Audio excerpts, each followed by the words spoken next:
Barundikazi namwe banyarwanda ndetse n'abakurikira ibibera mu karere cyane cyane abumva ururimi rw'ikirundi ndetse n'ikinyarwanda ndabaramukije. Tubazaniye amakuru ahambaye cyane kandi ateye ubwoba ari kuvugwa mu karere, aho tugiye kwibanda ku mutekano uri mu gihugu cy'u Burundi ndetse tukaza no kugaruka ku biriko biravugwa ko ingabo za M23 zamaze kwinjira mu gisagara ca Bujumbura ndetse n'ibindi bice byose bigize igihugu cy'u Burundi.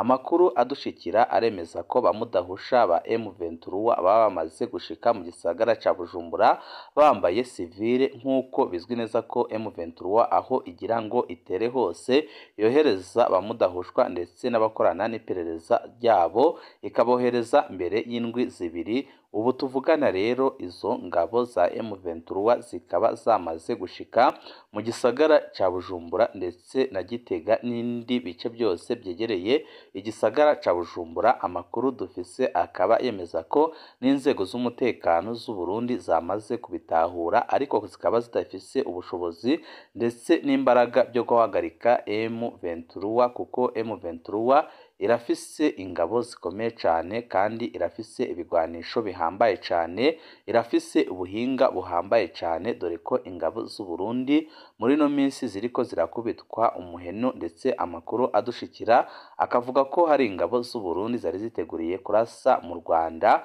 aho zari zarashize intwaro zikomeye cyane zirasa kure cyane ku buryo M23 yabatangatanze. Benshi mu Barundi bari biteguye kurashisha izo mbunda, bari kumwe na FDLR bakaba bamaze gufatwa, bakaba bamanitse amaboko, ibitatumye bapfa ari benshi. M23 ubu tuvugana ikaba yabafashe. Hakaba n'amakuru avuga ko abandi basoda bagiye bafatwa mu zindi ndwano zitandukanye M23 yagiye irwana n'ingabo z'u Burundi, bose baba baramaze kwegeranyirizwa hamwe, baba biteguye kwinjira mu gihugu bagakuraho ubutegetsi bwa Perezida Evariste Ndayishimiye. Icuka ntago ari cyiza mu bihangange bikomakomeye bikomoka muri CNDD FDD.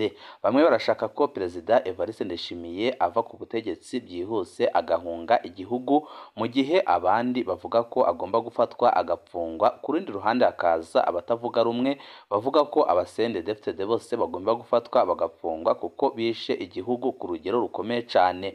Ibi biraza byiyongera ku ntambara imaze igihe ibera muri Kongo Perezida Evariste Ndayishimiye yishoyemo ndetse yijanditsemo, ariko bikaboneka ko yakoze amakosa akomeye cyane kuko yafashe amahera yahakabwa na Gisekedi yiyemeza kurwanya bikomeye cyane M23, ndetse abenshi bakemeza ko igihe M23 yagiye irarwana n'abarundi bagiye bagerageza kwisubiza nyuma, bikaba byaratumye M23 itarihuse nk'uko yagombaga kwihuta. Ibi bikaba byarababaje bikomeye cyane indongozi za M23 zigakubita agatoki ku kandi zikavuga ko zigomba gukuraho ubutegetsi bwa Perezida Evariste Ndayishimiye uko byagenda kose, ikiguzi byasaba byose, ndetse ibi byose bakaba bari kubikora mu ntumbero kugira ngo barinde ko ingabo za Kinshasa zabagabaho ibitero bikomeye cyane ndetse n'ingabo zivuye muri Afurika y'Epfo, dore ko ikibuga cy'indege gisigaye zishobora gukoreshwa ari ca Melchior Ndadaye kiri mu gisagara ca Bujumbura. Akaba ariyo mpamvu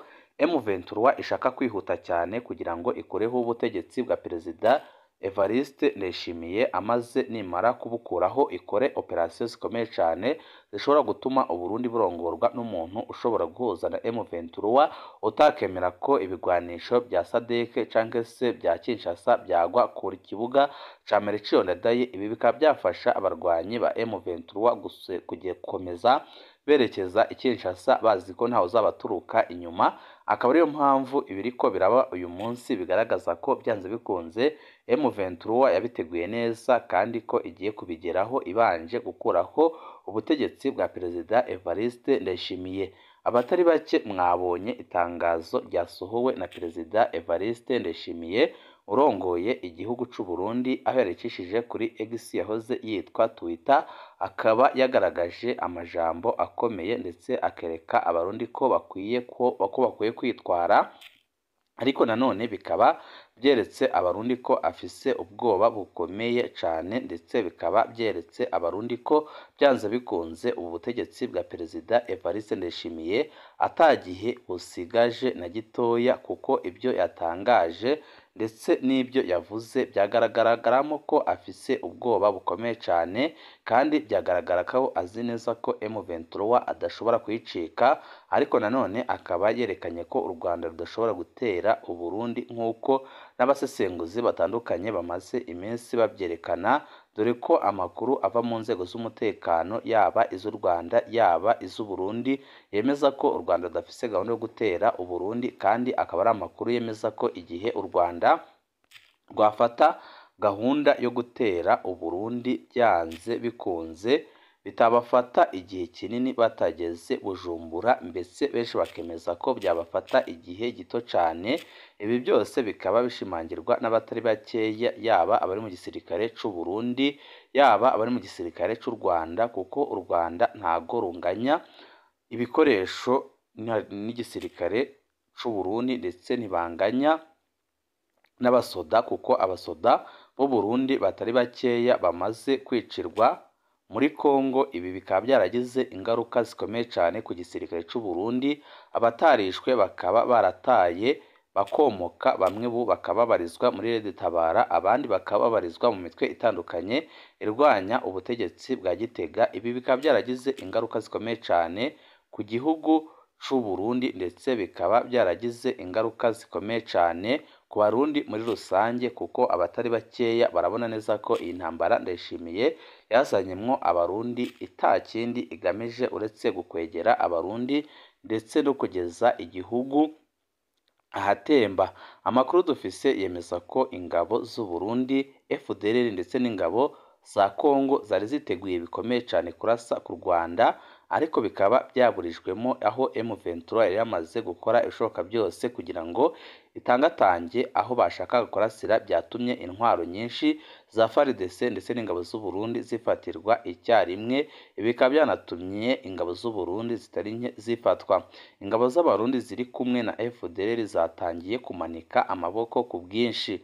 Umanika agati wicaye wajya kukamanura ugahagarara. Ubu ni umugani w'Abanyarwanda, ndetse akaba ari umugani n'Abarundi benshi bazi. Ibi nibyo byabaye ku ngabo z'u Burundi. Operasiyo muri Bukavu irakomeje, ndetse ikaba yasize ingabo z'u Burundi zitari nke zimanitse amaboko, zikaba zishikanye kuri M23. Ibyerekanye ko Ndayishimiye ibyo yakoze bigiye kumugiraho ingaruka zikomeye cyane, kandi ko bigiye kugira ingaruka zikomeye cyane ku Barundi muri rusange, kuko Ndayishimiye yashatse gushora ingabo z'u Burundi ku rupfu, kandi azi neza ko urupfu byanze bikonze abasoda b'u Burundi badashobora kurucika.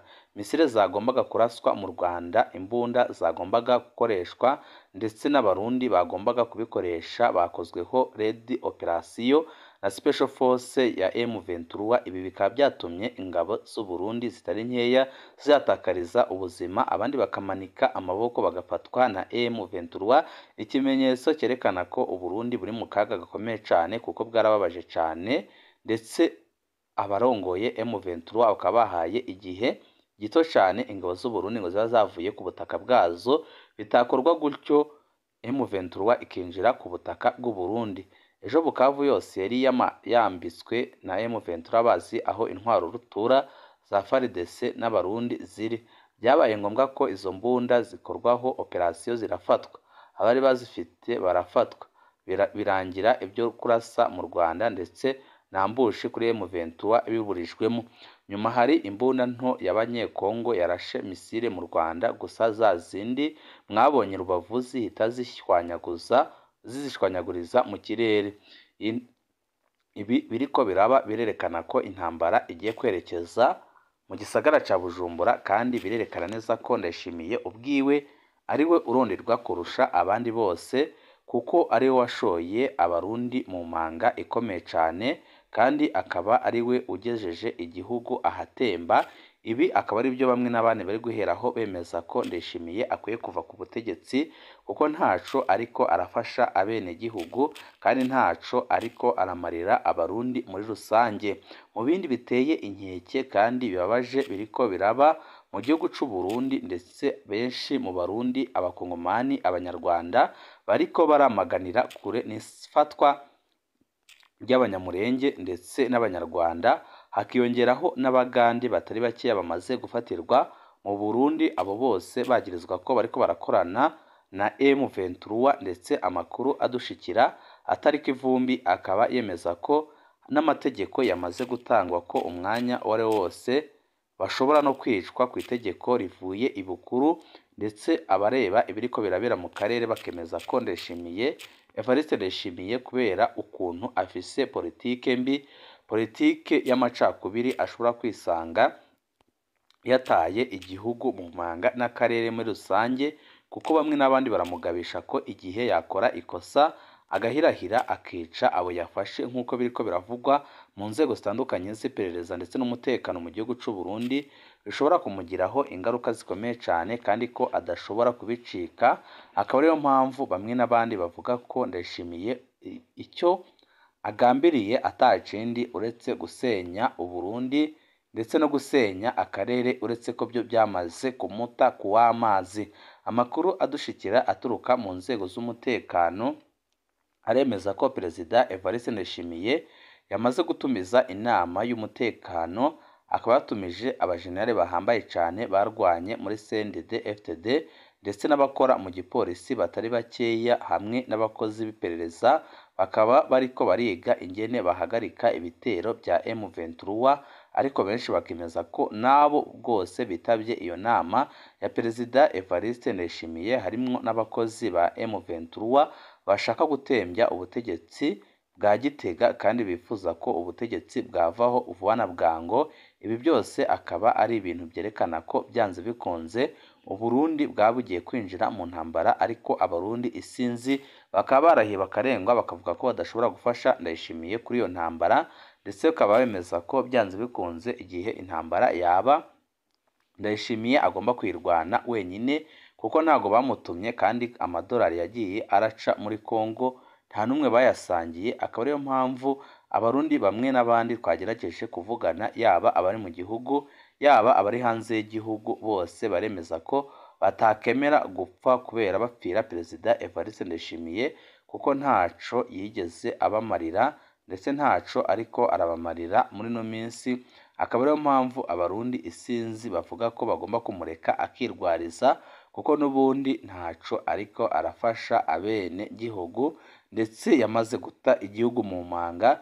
Ndetse bamwe n'abandi bakaba batubwiye ko bashima icyabamukurako, kandi bakavuga ko batiteguriye kurwanira intwaro ya CNDD-FDD, intwaro yamunze igihugu, intwaro irangwa n'igiturire, intwaro idashaka gukorera abene gihugu, ahubwo intwaro ikorera akarwi gato cyane kamaze igihe gapfukamye mu nda abarundi. Ibi bikaba biri muri bimwe mu byo abarundi batandukanye bari gutangaza, bemeza ko nyabuna M23 ahubwo yanyaruka ikabatabara, kuko aho Ndayishimiye na CNDD-FDD bagejeje igihugu ni habi cyane, ndetse abarundi benshi rwose bashima bagiriwe ubuntu bagiriwe ubuntu M23 ikazana na Red Tabara ikaza kubatabara.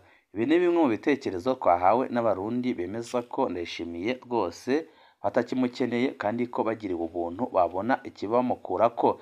Ni byinshi tuba turiko turabatohereza kuno muyoboro wa YouTube Shiramatsiko TV. Ico busabwa nta kindi ni ugupyonda kuri sabone canke subscribe, kugira ngo uko dushizeho amakuru n'ibiganiro bene nk'ibi ujye uba uwa mbere mu gushikirwa nabyo. Ibihe byiza nibyo ndabipfurije banywanyi bacu.